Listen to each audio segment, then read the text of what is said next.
Como saber quando o bebê passa de 3 para 2 sonecas? Bem, vamos lá. Essa transição, meninas, vai acontecer quando o seu filho consegue ficar mais tempo acordado ao longo do dia até dar sinais de sono. Que tempo seria esse? Qualquer coisa que vai na casa de 3 horas a 4 horas e meia. Vai depender, obviamente, das características individuais do seu filho e também da duração da soneca, que pode variar aí na casa de 40 minutos até cerca de 1 hora e meia.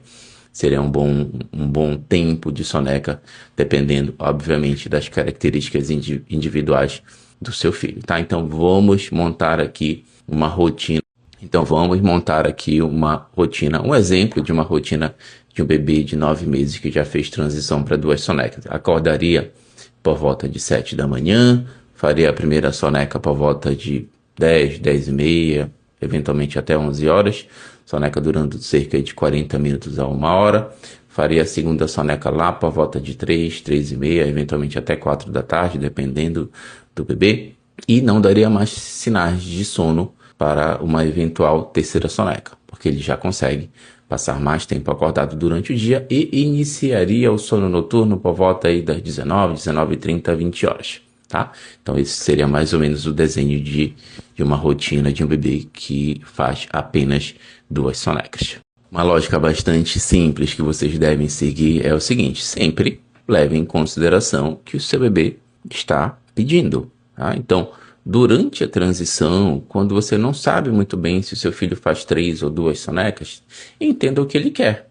Se o seu filho fez uma soneca por volta de 10, 10 e meia da manhã, uma soneca de 40 minutos, 1 hora, fez uma segunda soneca no meio da tarde, lá por volta das 3, uma soneca de 40 minutos a 1 hora, pode acontecer de ele dar sinais de sono lá por volta de 5, 5 e meia. Pode acontecer, certo? E o que você vai fazer? Se o bebê está bocejando, está dando sinais de sono, o que você vai fazer? Permita que o bebê durma, tá? Só que você precisa controlar a duração. Você não vai permitir, por exemplo, que o bebê durma de 5 e meia da tarde até as 7 da noite.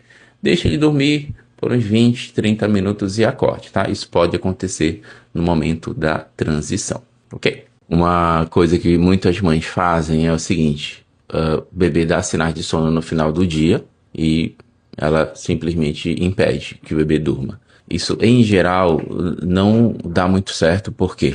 Porque o bebê vai ficar choroso e irritado para o início da noite. Então, a ideia é, se o bebê está dando sinais de sono, permita que ele durma, controle a duração e acorde depois, certo? Depois de uns 20, 30 minutos. Dessa forma, ele vai conseguir jantar melhor, inclusive. Se ele vai sonolento para o jantar, porque você não deixou ele fazer essa soneca no final do dia, ele vai reduzir o aporte calórico, ele vai comer menos, porque ele vai estar irritado. Se ele come menos no final do dia, naturalmente, a possibilidade de acordar por fome durante a madrugada aumenta, entendeu? Então, de forma geral, permitam que o bebê faça